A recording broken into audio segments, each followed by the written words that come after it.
te man li ma metti maanaam seen grève bi pa bi nga xam ne moom moo leen jiite moom wàllam wëy na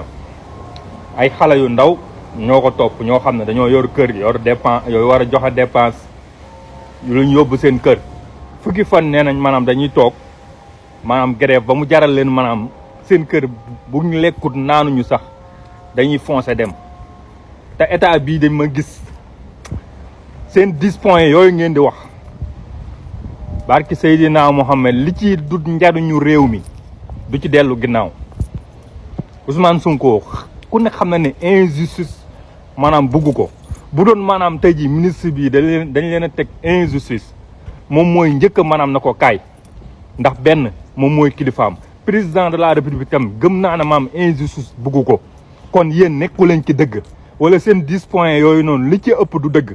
te gëm naa ne ñii du ci dellu ginnaaw. fal Ousmane Sonko du Diomaye waaw su Diomaye di dóoree mu banque loxoom di seetaan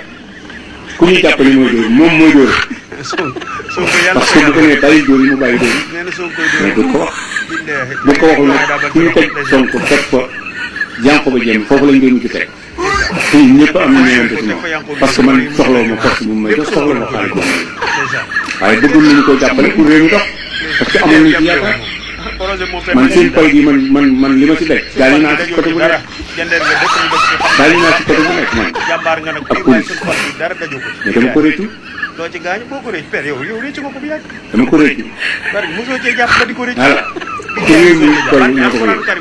fu gerew bi toll ñoo ko yëg kenn ñoru leen lu dul seen bopp ay gone yu tuuti yoo xam ne ñun xamal nañ leen dégg kenn ku si nekk dàll wi nga sol bopp la woon sama tey koo si gis nga teg ay état ak kàttan yi gàtt bu ñu fàtte nii mais bu ñu fàtte nii ñun bu ñu fàtte seen bopp voilà man Alassane Ndoye laa tudd dëkk Jandeer di léegi pii di ko gëm yàlla nag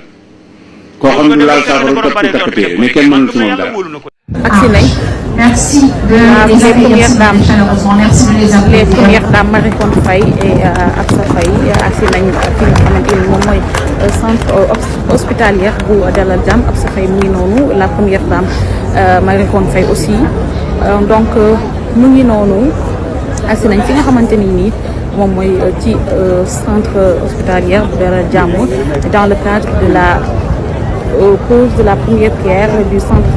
de dépistage du cancer, mais également du lancement officiel de la Fondation Sénégal Solidaire.